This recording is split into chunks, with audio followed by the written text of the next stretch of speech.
ఎన్నికలు ముగిశాయి. ఈ సందర్భంగా చంద్రబాబు నాయుడు గారి తాలూకు పదవీ వ్యామోహం, పదవీ కాంక్ష, పదవీ దుగ్ధ మరొకసారి బట్టబయలైంది. నిజానికి చంద్రబాబు గారు మనిషి రక్తం తాగే పులి. అక్కినేని నాగేశ్వరరావు గారు నాకు చాలా సన్నిహితులు. వారు ఒక పర్యాయం నాతో అన్నారు, వీరభద్రరావు, ఆయన చంద్రబాబువి పులి కళ్ళు, ఆ కళ్ళు ఎప్పుడైనా నువ్వు అబ్జర్వ్ చేసావా అని అడిగారు. అప్పటి వరకు నేను అబ్జర్వ్ చేయలేదు. అవి పులి కళ్ళు. పులి ఎప్పుడు కూడా రెప్పలు ముయ్యదు, చంద్రబాబు కూడా రెప్పలు ముయ్యడు. ఏ క్షణంలో తనకు అపకారం జరుగుతుందో అని చాలా అలర్ట్గా ఉంటుంది పులి. అలాగే కనురెప్ప వేస్తే తన ముందున్నటువంటి మనిషి కానీ లేడిపిల్ల కానీ తనను తప్పించుకుని పారిపోతుందేమో అన్నటువంటి భావంతో ఆ అలర్ట్నెస్ పులికి ఉంటుంది. అదే అలర్ట్నెస్ చంద్రబాబుకు ఉంటుంది. కనురెప్ప వేస్తే తన పదవి ఎక్కడ పోతుందో, తన సీటు మీద ఎవడు కూర్చుండిపోతాడో అనే బాధ, ఆ దుగ్ధ ఆయనలో ఉంటుంది. నువ్వు అబ్జర్వ్ చేయన్నారు. అది నిజం. చంద్రబాబు గారు కనురెప్ప వేయరు, ముయ్యరైనా. ఎప్పటికి వేస్తారో కూడా తెలియదు. ఆయన కనురెప్ప వేసే టైంలో మనం 20 సార్లు కనురెప్ప మూస్తాం. ఆ విధంగా అంత పదవీ వ్యామోహంతో, కనురెప్ప వేస్తే తన పదవి పోతుందేమో అన్నంతటి పదవీ వ్యామోహంతో ఆయన రాజ్యం చేస్తారు. ఈవేళ కూడా ఈ పదవీ వ్యామోహంతో ఇది ఎక్కడ పోతుందో, తన మీద తన కొడుకు మీద, వీళ్ళిద్దరూ కూడా, తండ్రి కొడుకులిద్దరూ కూడా గోరీ గజనీల్లా ఈ రాష్ట్రాన్ని దోచు తిన్నారు. దీని మీద వ్యతిరేకత చాలా ఎక్కువగా ఉంటుంది. ఇటువంటి వ్యతిరేకతతో ఎన్నికలను ఏ రకంగా ఎదుర్కోవాలన్నది ముందు నుంచి కూడా ఆయన ప్రణాళిక చేసుకొని సంవత్సరం పాటుగా ఆయన అసలు ప్రభుత్వాన్ని గాలికి వదిలేశారు. కేవలం రాజకీయాన్నే ధ్యేయంగా పెట్టుకున్నారు. ప్రభుత్వ డబ్బుతో రాజకీయం చేయాలి, ప్రభుత్వ డబ్బుతో ఓట్లు కొనుగోలు చేయాలి, ప్రభుత్వ డబ్బుతో ఉద్యమాలు చేయాలి, ఇదే ధ్యేయంగా పెట్టుకున్నారు. జగన్ మీద యుద్ధం, కేసీఆర్ మీద యుద్ధం, ఓవైసీ మీద యుద్ధం, మోడీ మీద యుద్ధం, చివరికి ఎన్నికలు జరిపేటువంటి ఎన్నికల కమిషనర్ మీద యుద్ధం.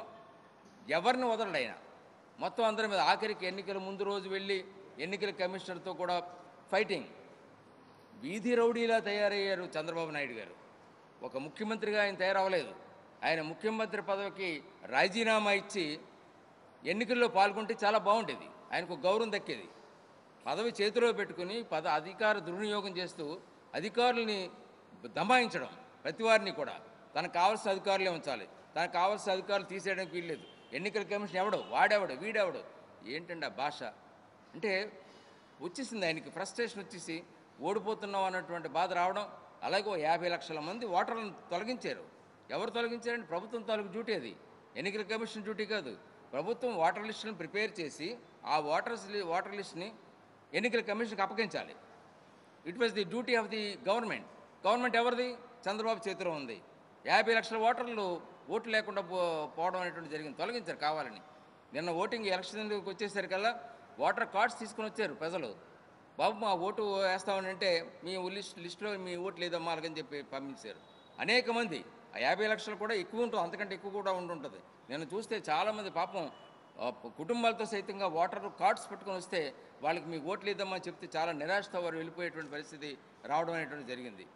ఈ విధంగా అన్ని రకాలైనటువంటి ఏర్పాట్లు కూడా ఆయన చేయడం అనేటువంటి జరిగింది. అదేవిధంగా 24 సంవత్సరాలైంది ఎన్టీఆర్ చనిపోయి. ఎన్టీఆర్ ఈవేళ జ్ఞాపకం వచ్చాడు ఆయనకి. ఎన్టీఆర్ మీద ఓ 2 సినిమాలు తయారు చేయించారు. ఒక సినిమా కథానాయకుడు, ఒక సినిమా మహానాయకుడు. 2 సినిమాలు తయారు చేయించి 2వ సినిమాలో చంద్రబాబు నాయుడు హీరో. విలన్ అయినటువంటి పాత్రని హీరో కింద కన్వర్ట్ చేసి రాణా తాలూకు క్యారెక్టర్ని ఆయన్ని జనాన్ని మభ్య పెట్టాలని చెప్పేసి చూడడం. అందులో ఎన్టీ రామారావు హీరో కాదు, పేరుకి మహానాయకుడు ఎన్టీఆర్, కానీ అందులో హీరో ఎవరు? చంద్రబాబు నాయుడు, రాణా. అది ఈ విధంగా అంటే దాన్ని తీసుకుని వెళ్ళి ప్రజల్లోకి తీసుకుని వెళ్ళి పాత సంఘటనలు మర్చిపోయేలా చేద్దామని ప్రయత్నం చేశాడు. కానీ జనం దాన్ని తిప్పికొట్టారు. బావచాటున ఉన్నటువంటి బాలకృష్ణయ్య ఈ సినిమాను తీసి భంగపడిపోయారు. జనం ఎవరు ఫస్ట్ డే కూడా సినిమా ఎవరు చూడలేదు. అంటే దాన్ని బట్టి అర్థం చేసుకోవాలి. చంద్రబాబు నాయుడు మళ్ళీ మనం మోసం చేయడానికి ఎన్టీ రామారావు పేరుతో ఈ సినిమా తీసేయడం అన్నటువంటి ప్రజల్లోకి వెళ్ళి ఎన్టీఆర్ అభిమానులు కూడా ఆ సినిమాను చూడడం మానేశారు. మొదటి రోజు మ్యాట్ని కూడా హాల్లో నిండలేదంటే దాని అర్థం అదే. అవేళ ఆయన తెలుసుకోవాల్సిన అవసరం ఉంది. అటువంటి మూడో భాగం ఏమైందండి? చంద్రబాబుని అక్కడ చంద్రబాబు ఎన్టీఆర్ని వెన్నుపోటు పొడిచిన సంఘటనలు, అలాగే ఎన్టీ రామారావు గారి మరణం, ఆ రెండు తీయాలి కదా, రెండు తీయలేదు. తీయకుండా దాన్ని అట్టే పెట్టారు. రామ్ గోపాల్ వర్మ ముందుకు వచ్చి ఆ భాగాలు నేను తీస్తానన్నాడు. ఆ సినిమాలు నేను తీస్తాను ఆయన కూనుకున్నాడు. పాప కష్టపడేదో తీశారు, నిజాలు తీశారు. చూడాలి కదా సినిమాని. నువ్వెవరు ఆపడానికి? సెన్సార్ బోర్డు వారు అంగీకరించారు, దాన్ని అప్రూవల్ ఇచ్చారు. దాన్ని హైకోర్టుకి వెళ్ళి ఈయన ఏదో మొత్తం గమ్మత్తులు చేసి ఆ సినిమా రిలీజ్ అవ్వకుండా ఆఫ్ చేశారు. అంటే అంత భయం. నా తాలూకు వెన్నుపోటు చరిత్ర అంతా ఇందులో వచ్చేస్తుంది. ఎన్టీ రామారావుని ఏ రకంగా మరణానికి కారకుడిని నేనయ్యాను అన్నటువంటి జనాన్ని తెలిసిపోతే మన డిపాజిట్లు పోతాయేమో అన్నటువంటి భయంతో ఆయన సినిమాని రిలీజ్ కాకుండా చేశారు. అంటే ఎన్ని పనులు చేయాలో అన్ని పనులు కూడా ఆయన తన గెలుపు కోసం ప్రయత్నం చేయడం అనేటువంటిది జరగలేదు. ఎక్కడ ఒక ఇంచు కూడా ఆయన వదలడం అనేటువంటిది జరగలేదు. మరి ఎన్నికల సమయం వస్తే మరి రాష్ట్ర వ్యాప్తంగా అనేక సంఘటనలు, అరాచకాలు, అక్రమాలు, ఘోరాలు ఇవన్నీ కూడా జరిగాయి. అంటే ఈ ఈవెంట్స్ ఎన్నో కూడా వాళ్ళ టీవీల్లో చూపిస్తూ ఇదంతా జగన్ పార్టీ వాళ్ళు చేస్తున్నారు అన్నటువంటి ఇంప్రెషను నిన్న ఉదయం నుంచి సాయంత్రం దాకా ఇవ్వడం అనేటువంటి ప్రయత్నం చేశారు. స్పీకర్ లాంటి హోదా కలిగినటువంటి వ్యక్తికి కూడా ఒక పోలింగ్ బూత్ దగ్గరికి వెళ్ళి ఎవడో వస్తాడో చూస్తాను, ఇక్కడ ఓటు ఎవడేస్తాడో చూస్తానని చెప్పేసి కమ్మి చింపించుకొని అక్కడ కూర్చోవడం అంటే ఎంత అవమానకరమైనటువంటి ప్రజాస్వామిక విధానాన్ని చంద్రబాబు నాయుడు గారు ఎంకరేజ్ చేశారో మనకు చాలా స్పష్టంగా అర్థమవుతుంది. ఎన్నికల నాడు కూడా, ఎన్నికల ముందంటే సానుభూతి కోసం ప్రయత్నం చేశారు, అవసరమైతే ఎన్నికలు వాయిదా వేయడానికి ప్రయత్నం చేశారు. ఈ రెండు కుదరకపోవడంతో ఎన్నికల నాడు కూడా అరాచకాన్ని సృష్టించి దీనంతా వైఎస్ఆర్ కాంగ్రెస్ పార్టీ మీద తోసేద్దాం అని విపరీతమైనటువంటి ప్రయత్నం చేయడం జరిగింది. మరి మొత్తం అంతా కూడా రాష్ట్ర వ్యాప్తంగా ఇలాంటి అరాచకాలు చేయడం, తెలుగుదేశం పార్టీ కార్యకర్తలందరూ ఎల్లో షర్ట్స్ వేసుకుని, ఎప్పుడు కూడా ఎల్లో షర్ట్స్ వేయడం అనేటువంటి జరగదండి. అది పార్టీ సింబల్, పార్టీ కలర్ అది. ఆ కలర్ వేసుకొని ఎమ్మెల్యేలు వీరవిహారం చేశారు, స్వైరవిహారం చేశారు, బూతుల్లోకి వెళ్ళిపోయి కలబడిపోయారు. 15 మంది గ్యాంగులతో బూతుల్లోకి చొరబడ్డారు. ఒక్కొక్క బూత్లోకి 4-5 సార్లు 5 సార్లు వెళ్ళిపోయి అక్కడ నిలబడిపోయి అమ్మ ఓటు బాబు ఓటు అనుకుంటూ కొంతమంది అయితే అనకాపల్లి ఎమ్మెల్యేలు అటువంటి బూత్లోకి వెళ్ళిపోయి కాళ్ళ మీద పడిపోయాడు, అందరి కాళ్ళ మీద అని చెప్పేసి అమ్మ నన్ను రచించు, అమ్మ నాకు ఓటేయాలనుకుంటూ మాట్లాడు. ఎంత అప్రజాస్వామికమైనటువంటి విధానాన్ని ఈయన అమలుపరిచేయడం చాలా స్పష్టంగా కనబడుతుంది. రిగ్గింగ్ చేయడానికి కూడా మరి అచ్చెన్నాయుడు లాంటి వాడు రిగ్గింగ్ చేయడానికి ప్రయత్నం చేశారు. ఉత్తరాంధ్రలో అయితే అయ్యనపతి రావనివ్వండి, గంటా శ్రీనివాసరావు రావనివ్వండి, అక్కడ మీద ఉన్నటువంటి అచ్చెన్నాయుడు గారు రావనివ్వండి, వీళ్ళందరూ కూడా అనేక అరాచకాలకి పాల్పడడం అనేటువంటి జరిగింది. ఏదోలా గెలిచేయాలి.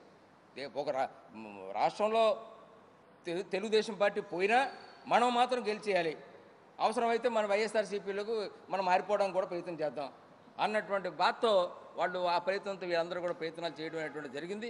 అచ్చెన్నాయుడు గారు అయితే చాలా అరాచకాలు చేశారు. కొన్ని ఏరియాస్ని రిగ్గింగ్ చేయడానికి కూడా ఆయన ప్రయత్నించడం అనేటువంటి కూడా జరిగింది.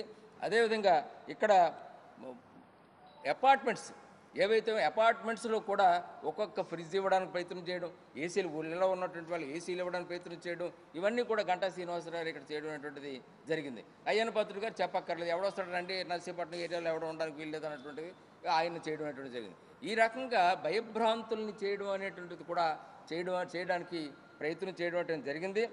ఇంత పోతే విశాఖపట్నం వరకు వచ్చినట్టు, విశాఖపట్నం కాదు రాష్ట్ర వ్యాప్తంగా పవన్ కళ్యాణ్ గారితో చంద్రబాబు నాయుడు గారు అడ్జస్ట్ అయిపోయి పవన్ కళ్యాణ్ తాలూకు మనుషులందరినీ కూడా విత్డ్రా చేయించడానికి అన్ని ఏర్పాట్లు చేసుకోవడం జరిగింది. ఆఖరి నిమిషంలో అందరూ విత్డ్రా చేసుకున్నారు. అనకాపల్లి జనసేన క్యాండిడేటు ఓటుకి 10,000 రూపాయలు ఇస్తానని ముందుకు వచ్చినటువంటి వాడు 100 కోట్ల రూపాయలు ఖర్చు పెడతానని నుంచి చంద్రబాబు నాయుడు టైంలో బాగా గంటా శ్రీనివాసరావుకి సోదరుడుగా ఉంటూ కొన్ని వేల కోట్లు సంపాదించాడు. ఆయన వేల కోట్లు ఆయన వచ్చి నేను 100 కోట్లు ఖర్చు పెడతానని చెప్పేసి అక్కడ పోటీ చేయడం అనేటువంటి జరిగింది. చివరికి మనుషులు ఎవరో దొరకలేదు పవన్ కళ్యాణ్ పేరుతో.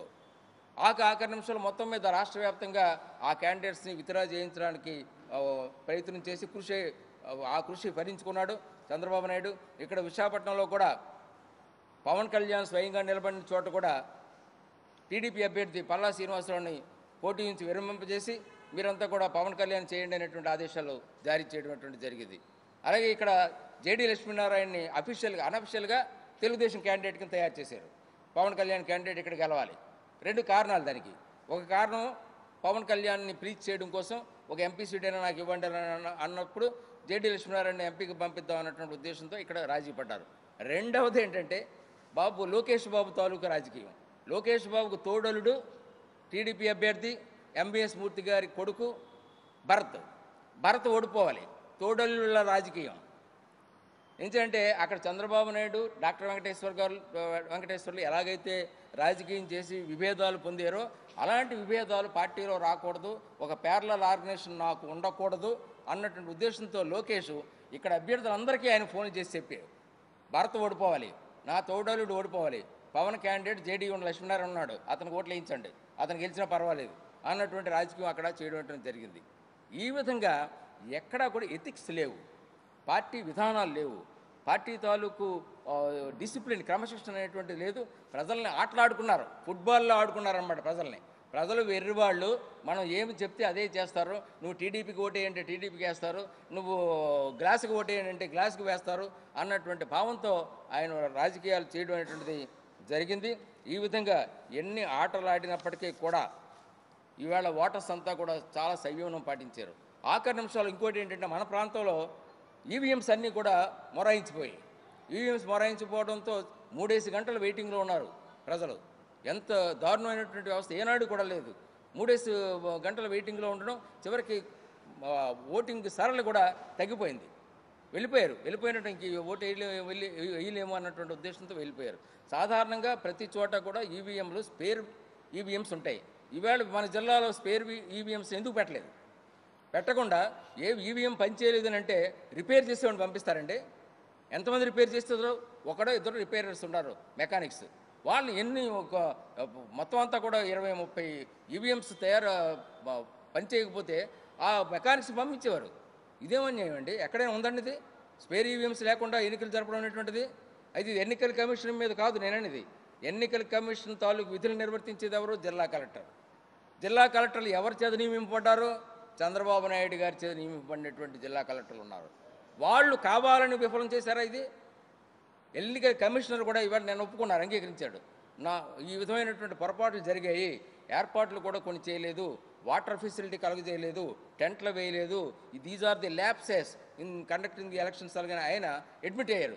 అడ్మిట్ అవ్వడానికి కారణం చాలా పెద్ద మనసుతో అడ్మిట్ అయ్యారు. కానీ వాటి కారకులు ఎవరండి? జిల్లా కలెక్టర్లు కాదా? జిల్లా కలెక్టర్ ఎవరండి? ఎన్నికల కమిషన్ నియమించారా? చంద్రబాబు నాయుడు గారి మనుషులు.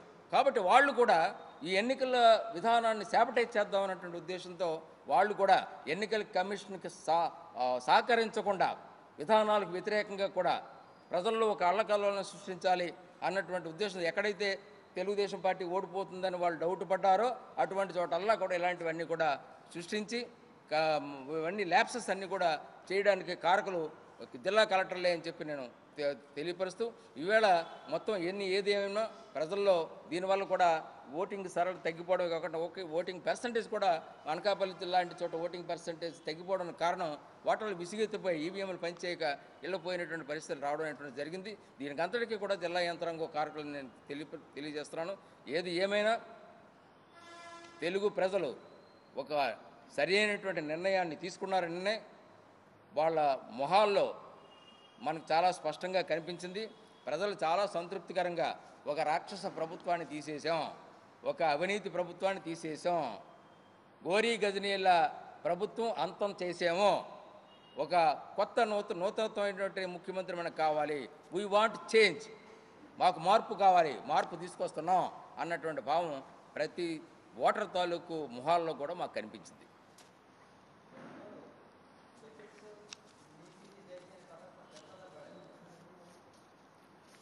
Okay, thank you. చెప్పండి. పెద్ద పదాలు కాదు, మంచి పదాలు అవి. పాటించింది, ఎందుకు పాటించలేదు? ఇప్పుడు ఇట్స్ ప్రెస్ మీట్. నేను చెప్పాల్సింది చెప్పాను. తర్వాత మీట్ ది ప్రెస్ పెడతాను, అప్పుడు మీరు క్వశ్చన్ వేయండి. జిల్లాలో ఆల్మోస్ట్ దగ్గరగా 11-12 సీట్లు వస్తాయి విశాఖపట్నం జిల్లాలో.